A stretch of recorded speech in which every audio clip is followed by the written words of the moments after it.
por mi amor por ti de Miguelito Pou, gran canción.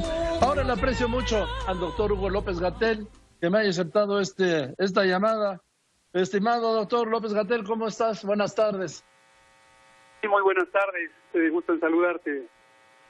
A ver, doctor, ¿en qué punto estamos? Estamos en el punto, yo diría, intermedio, un poquito más hacia adelante, lo cual creo que pronto vamos a empezar a verlo como buenas noticias. En síntesis, como hemos comentado, hay 3 ciudades, Cancún, Culiacán, Tijuana, que ya claramente están en la fase avanzada de reducción de sus casos y de hospitalizaciones diarias, aunque obviamente todavía tienen personas hospitalizadas y personas incluso en las terapias intensivas.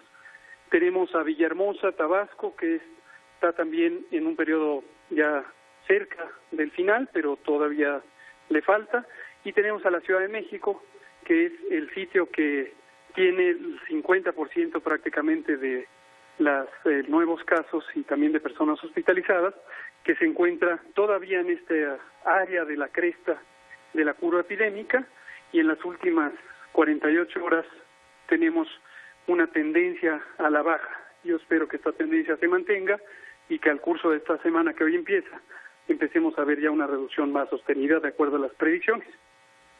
Ojalá, doctor. Yo siempre recupero lo que me dijiste en febrero, sí, a principios de febrero, en la segunda entrevista que te hice, que tu proyección, de acuerdo a los modelos matemáticos de entonces, era que el pico sería en junio.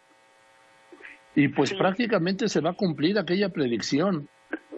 Efectivamente, nuestra primera predicción que le hicimos con la colaboración de varios colegas internos de las instituciones, en ese momento todavía no interactuábamos con el grupo de matemáticos que coordina CONACYT, sino más bien con colegas principalmente del Instituto Mexicano del Seguro Social.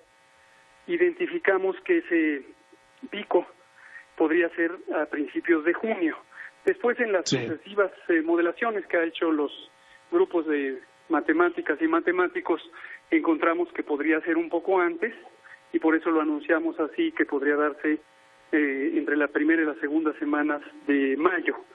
También recordar que hay un pico es decir, un periodo de cresta de máximo para el número de casos nuevos, otro para el número de personas hospitalizadas, que generalmente tiene una diferencia de 5 a 7 días, que es lo que en promedio dura la hospitalización por COVID, y finalmente un tercer pico o cresta de la curva epidémica a considerar, que es para las personas hospitalizadas en terapia intensiva, que todavía se considera cerca de 14 a 20 días adicionales por el tiempo de hospitalización de las personas críticamente enfermas, que es más largo.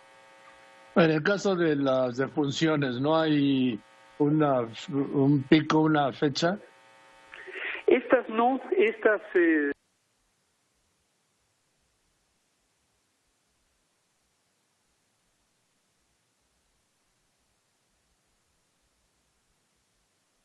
de funciones acumuladas, en un momento en que empiezan a disminuir su frecuencia, disminuir su velocidad de ocurrencia, y se estabilizan en lo que llamamos técnicamente una meseta, es decir, ya se mantiene el mismo número de eventos acumulados.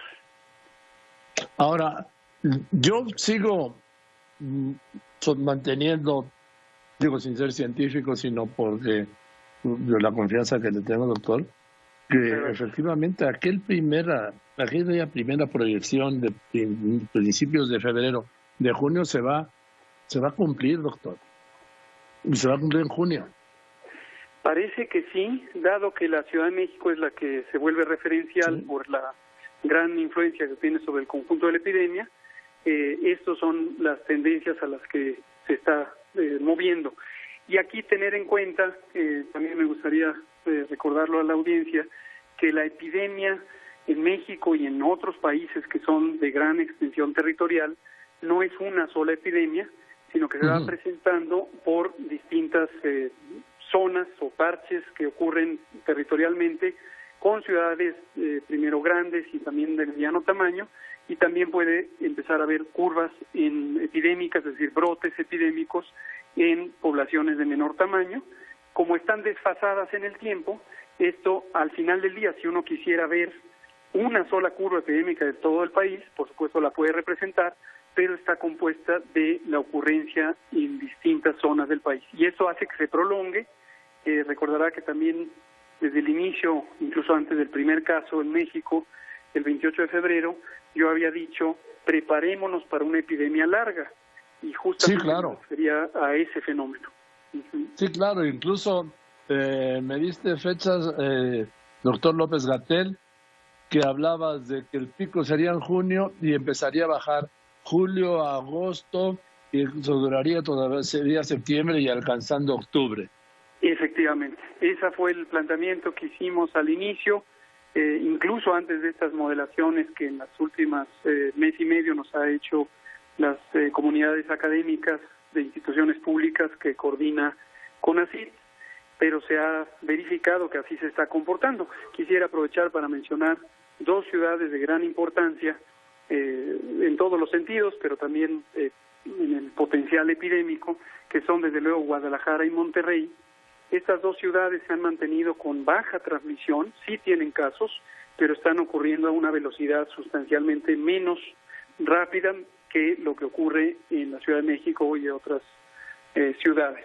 Esto en muy buena medida tiene que ver con la llegada de la Jornada Nacional de Sana Distancia y también, como hemos dicho en otras ocasiones, no escatimamos nuestro reconocimiento a las autoridades sanitarias de los estados de Jalisco y de Nuevo León, pero la proyección, dado que ahorita tienen poca transmisión, nos lleva a que justamente en el momento en que empezaran a crecer los números de casos diarios, podría ser que en esas dos ciudades, en Guadalajara y Monterrey, la epidemia se prolongara hasta tarde en septiembre, posiblemente hasta octubre.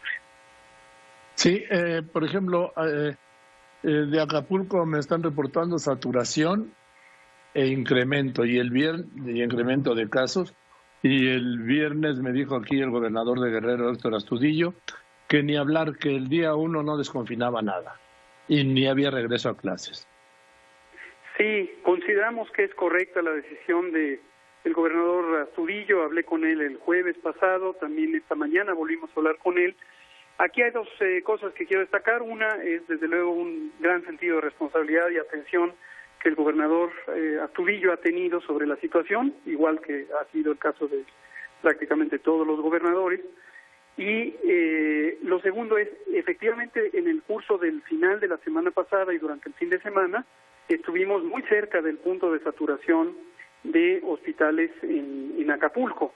Sin embargo, precisamente por esta muy buena coordinación que tenemos en el nivel estatal con el nivel federal y la respuesta muy positiva del gobernador y de todo su equipo, se pudieron hacer los ajustes a la capacidad hospitalaria mediante dos o tres recursos importantes de mencionar. Uno es los recursos que ya contemplaba el plan de N3 con capacidad de hospitalización por parte de las Fuerzas Armadas. Segundo es la llegada de unas 4 decenas de ventiladores que el INSABI dispuso. Y lo tercero es la reorganización de instalaciones o del uso de instalaciones del IMSS y del ISSSTE, así como de la Secretaría de Salud Estatal. Y entonces tuvimos un buen respiro, valga la expresión, porque se logró durante el fin de semana tener una expansión cualitativa de la capacidad hospitalaria que hoy no está amenazada con saturación en lo inmediato.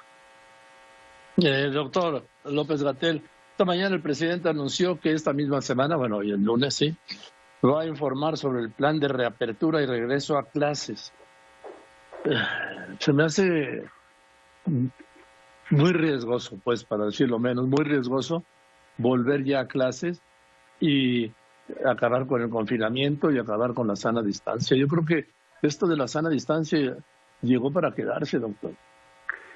Sí, indudablemente la sana distancia es un elemento que debe incorporarse ya, no solamente en México, sino en todo el mundo, a nuestra cultura sanitaria, que en cierta manera podría ser considerada parte de nuestra cultura cívica, en la medida en que es no solamente responsabilidad con proteger nuestra propia salud, sino la de otras personas que nos rodean.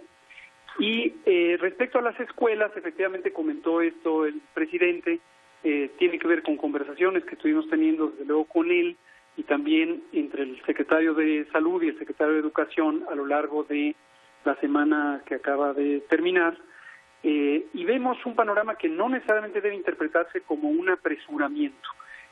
Pronto haremos este anuncio sobre cuáles son los esquemas, pero aquí lo que vemos es con mucho cuidado el análisis precisamente de los calendarios de la epidemia y cómo estos podrían llevar a tener que tomar decisiones de bloques de transmisión en el territorio que en su momento pudieran corresponder con bloques de calendario de posibles aperturas. Está muy claro y así está dispuesto incluso en el acuerdo secretarial de la Secretaría de Salud que se publicó el 14 y el 15 de mayo, que no se pueden abrir las escuelas en ninguna situación excepto que el calendario esté en verde, el semáforo esté en color verde, y el semáforo verde quiere decir que se ha tenido de manera consistente, sostenida, una reducción en el número de casos, una reducción en la ocupación hospitalaria, tanto de terapia intensiva como de camas generales, y desde luego que la tendencia de la curva epidémica es consistentemente a la baja. Ahora, ¿ya hay estados en estas condiciones de semáforo verde, de luz verde del semáforo? Verde todavía ninguno. Aquí tenemos algunas regiones del país que están en el verde de origen. Vamos a explicar esto. Cuando uno piensa en la curva epidémica es como si fuera una montaña.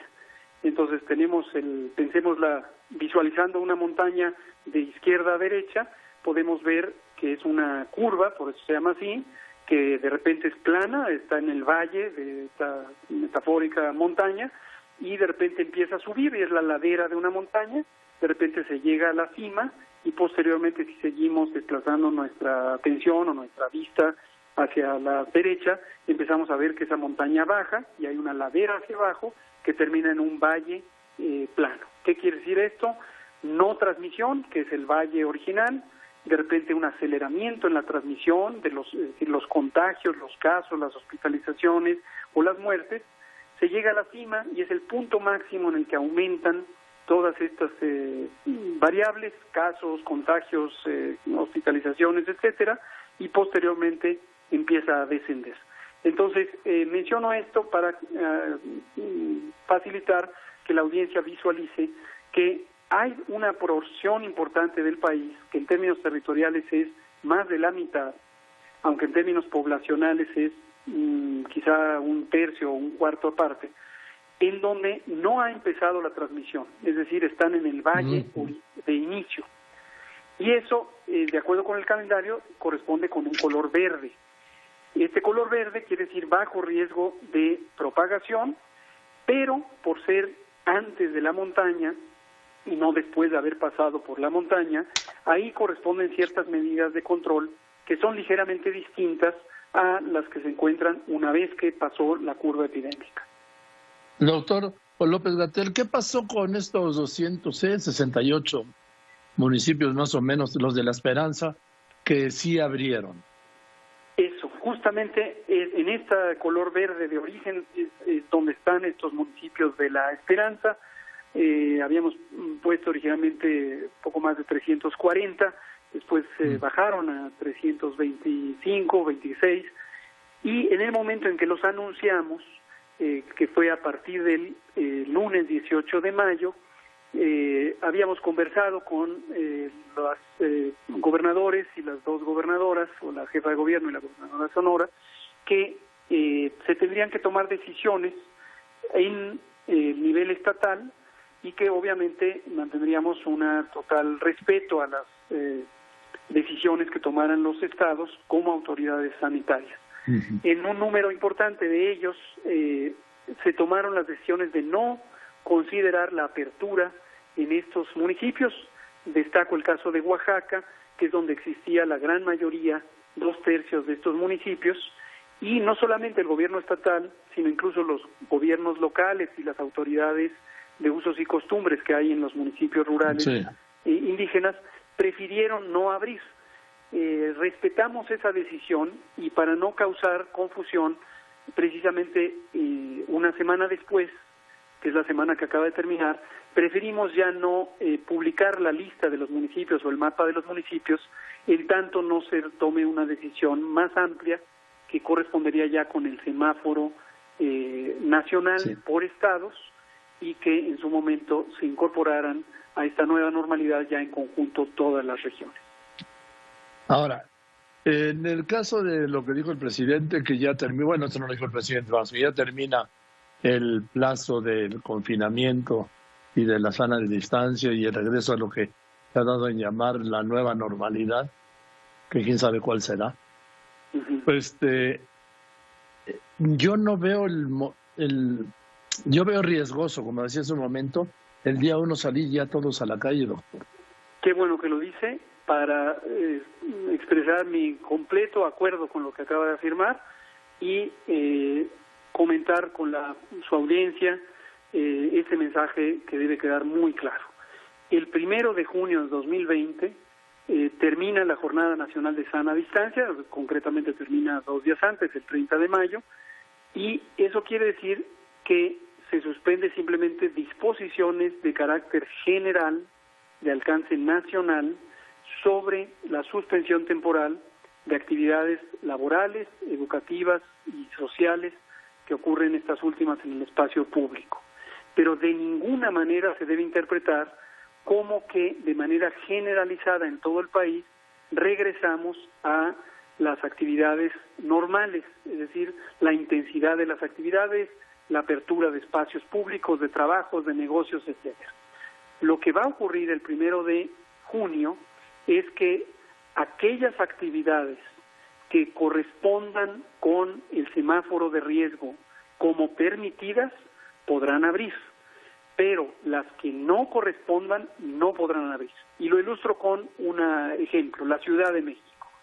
La Ciudad de México, indudablemente, el 1 de junio todavía va a tener una importante transmisión de COVID, va a tener un importante número de casos diarios, aun cuando estos estén ya en una fase de reducción, pero van a seguir teniendo contagios y si las personas salen a la calle a trabajar o al espacio público, pueden ser sujetas de contagiarse o contagiar a otros. Entonces, este ejemplo de la Ciudad de México es sumamente importante porque es donde existe la mayor carga de contagios. Entonces, no van a abrir a la normalidad. Y en otras... Además, eso lo dijo ya Claudia Sheinbaum, que ni hablar del día 1, ¿sí? Efectivamente. A ver si el 15.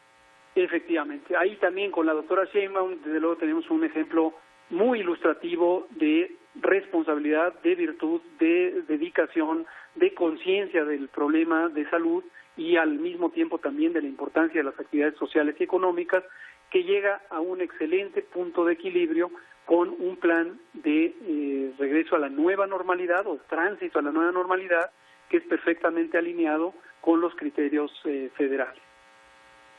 Entonces, en la Ciudad de México nada de volver el 1 a la calle todo, ¿no? Definitivamente, no se puede. Ni en la zona, ni en la zona conurbada del Estado de México. Tampoco en la zona conurbada, exacto. Mi aprecio y reconocimiento también al gobernador Alfredo del Mazo, que ha estado también en continua comunicación y coordinación con la jefa de gobierno y también con la Secretaría de Salud Federal. Ahora, en los demás estados, ¿cada gobernador va a decidir? En los demás estados, esto ayer lo comentábamos, pero lo vamos a estar enfatizando a lo largo de toda esta semana, al presentar una y otra vez el semáforo, la idea es que hay un solo semáforo nacional, un solo semáforo de riesgo. No es que cada estado inventa su propio semáforo. Hay un solo semáforo que tiene 4 colores, verde donde hay el menor riesgo, amarillo en el nivel siguiente, después anaranjado y después rojo. O de reversa, rojo, naranja, amarillo y verde. Y este semáforo establece, por un lado, cuál es el riesgo de estimado de rebrote y a qué actividades corresponde restringir. Por ejemplo, en el nivel más alto de riesgo, el rojo, solamente las actividades calificadas como esenciales en el campo laboral pueden estar funcionando. En el espacio público, sí. Pero yo lo que me refiero es que sí, efectivamente, hay un solo semáforo nacional, pero cada gobernador puede aplicar ese semáforo localmente, ¿no? Cada gobernador efectivamente puede y debe aplicar ese semáforo, puede hacerlo localmente, más estricto localmente, exactamente. De acuerdo a su realidad. Así es, definitivamente de acuerdo a su realidad, los gobernadores y las gobernadoras, o la jefa de gobierno y la gobernadora de Sonora, pueden aplicarlo e incluso tienen facultades para aplicar medidas más estrictas si así lo consideran pertinente. Lo que no pueden hacer es lo contrario, relajar las medidas o tener una apreciación del riesgo que les lleve a tener intervenciones menos exigentes que las que corresponden de acuerdo al semáforo federal. Y esto es por un principio básico. La autoridad federal sanitaria, que es la Secretaría de Salud, el Consejo de Salud General y el presidente, tienen precedente sobre estas medidas extraordinarias de seguridad sanitaria. Si los gobernadores quisieran o consideraran adecuado tener medidas adicionales, pueden hacerlo, pero no pueden contravenir una disposición de carácter general, relajando o reduciendo la efectividad de las medidas. O sea, no pueden relajar, pero sí pueden endurecer. Es correcto, es correcto. Bien, a ver, déjame, doctor López-Gatell, volver atrás a la otra proyección, cuando en un primer momento, antes del primer caso, estamos hablando de principios de febrero, los modelos matemáticos hablaban de un número de contagios de entre 200 y 250,000 y un número de enfermos en camas de 10,500. En camas críticas. Sí. Vamos muy abajo del número de contagios, sí, de aquella proyección primera, pero no sé cómo vayamos en lo de las camas. Sí, este número de camas, le pongo nuevamente el ejemplo o el caso de la Ciudad de México, que es donde ha sido la proyección más estable. El elemento a considerar es cuántas personas al mismo tiempo podrían estar necesitando una cama y también una cama de terapia intensiva, una cama con cuidados críticos. El factor limitante nos llevó a considerar esto para asegurar que la reconversión de hospitales, la adquisición de ventiladores, el reclutamiento y entrenamiento de personal especializado, etcétera, estuvieran en el tiempo correcto cuando iban a ser necesitados. Le pongo el ejemplo de camas en terapia intensiva. En su momento consideramos que en la Ciudad de México íbamos a tener hasta una estimación conservadora, 1,800 personas al mismo tiempo en las terapias intensivas, estimación retadora, 2,800. Nos hemos mantenido un poquito por arriba del 1,800, en algún momento hemos llegado hasta casi 1,900, pero nunca hemos rebasado esa situación, y ahorita que ya vemos esta todavía muy incipiente tendencia, pero ya alentadora de reducción, consideramos que es poco probable que, si las cosas siguen como van, lleguemos a rebasar la capacidad instalada. Y lo doctor mismo, López Gatell, sí. No, lo mismo para camas generales. Llegamos a tener un escenario muy retador de 10,500 camas, pero en realidad nunca hemos sobrepasado alrededor de 6,500 camas de uso general, es decir, las que no son de terapia intensiva, igualmente para el caso de la Ciudad de México, que es donde existe la mayor intensidad de demanda de servicios de salud. A principios de mayo se hizo la proyección, doctor López-Gatell, de 6,000 muertos. Esa sí se rebasó y se iba a seguir creciendo. Sí, en realidad ese 6,300 es también parte de un intervalo. Todas estas predicciones tienen un escenario posible, otro factible y otro que pudiera ser considerado catastrófico. El escenario para la mortalidad acumulada general, el límite inferior a ese 6,000, 6,350, si no recuerdo mal el dato preciso, y se podía ir hasta 15,000. Esa fue la estimación que hicimos para todo el primer ciclo epidémico, considerando el conjunto de las muertes acumuladas del país. Bien, doctor, pues yo insisto en que aún no se sabe nada porque no se conoce este virus, por más que ya se esté estudiando y todo. Y que yo creo que, como usted me dijo alguna vez cuando puso en duda la fecha esa de regreso a clases del 1 de junio, que finalmente no ocurrió, vamos, no va a ocurrir, que era una fecha referencial, me dijo, no era una fecha ejecutiva. Así es, palabras usó. Sí, sí. En este caso, de las proyecciones de contagios y de camas, y pues debo decirlo, y de fallecidos, siguen siendo referenciales, ¿no? No pueden tomarse como cifras invariables e inevitables y contundentes. Es correcto, qué bueno que lo menciona, porque a veces pudiera haber personas que quisieran pensar que estas cosas se pueden predecir con una precisión así a decimales, cuando obviamente son fenómenos complejos. Recordará que he dicho yo en no pocas ocasiones, y hablando a nombre del grupo, ese famoso sí y solo sí. Y he dicho, esta va a ser la trayectoria esperada, sí y solo sí se mantienen las medidas sanitarias que dependen del conjunto de la población. En el momento en que pudieran existir, y han existido, y lo hemos señalado, relajamientos de la disciplina o del rigor con el que se mantienen estas actividades de suspensión temporal de trabajos, actividades sociales y actividades escolares, pues obviamente se cambia el escenario de la realidad con respecto a la predicción. Y hemos tenido, lo informamos prácticamente cada semana, distintas reducciones de movilidad. En algunos casos es muy alentador, por ejemplo en la Ciudad de México, o lo fue también en Quintana Roo, tuvimos reducciones de casi el 80% que se sostuvieron durante varios días. En cambio, en otros lugares nunca se logró alcanzar más de 45% de reducción, y eso obviamente modifica el alcance de lo que se puede lograr en reducción de los contagios y los casos.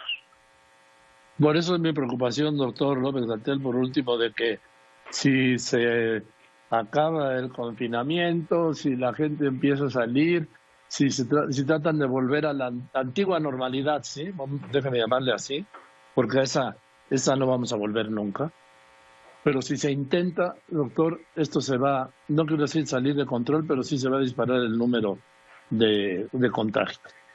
Considero que esa preocupación es muy, muy relevante, coincido con ella, y aprovecho también para decirle a la audiencia una vez más, sí tenemos una reapertura ordenada, escalonada, vamos a tener un menor riesgo de rebrote, pero en todo momento, toda la población mexicana tiene que tener claridad que en México, al igual que en todos los países del mundo, va a existir el riesgo de rebrote en la medida en que intentemos regresar o transitar hacia una nueva normalidad. No es posible mantenerse de manera prolongada o permanente en este estado artificial o anormal de reducción de las actividades públicas. Eso tiene consecuencias importantísimas en lo económico, lo social, etcétera. Tenemos que empezar a intentar regresar a la normalidad, y puede ocurrir, eso debe quedarle muy claro a la población, puede ocurrir que tengamos rebrotes. Y en la medida en que tengamos una observación cuidadosa de esos señales tempranas donde ocurriera un rebrote, deberemos reajustar nuestras intervenciones. Esto ha pasado en España, en Alemania, en Italia, en Reino Unido, en todos los lugares donde se ha hecho un primer intento de retorno a la normalidad, se han tenido que hacer ajustes, a veces regresando a estados de mayor restricción, semejantes a los que se tenían de origen. Bien, doctor López-Gatell, pues muchas gracias por toda la información, gracias por el tiempo, gracias por la confianza de contestarme. Y pues seguiremos hablando como hemos seguido hablando ya desde prácticamente finales de enero. Con mucho gusto, Joaquín. Al contrario, yo soy el agradecido por la oportunidad, el espacio y las preguntas que siempre son muy orientadoras para la población. No, yo solo trato de reflejar lo que la gente se pregunta. Sin duda, sin duda. Eso es todo. Y le aprecio mucho y le mando un saludo. Muchas gracias, Joaquín. Igualmente, un abrazo. Hasta pronto. Que esté muy bien. Le mando otro abrazo al doctor Hugo López-Gatell. Sí, muchas gracias de verdad por la confianza. Muchas gracias. Yo voy a ir a unos anuncios. ¿Sí? Y después de los anuncios, hay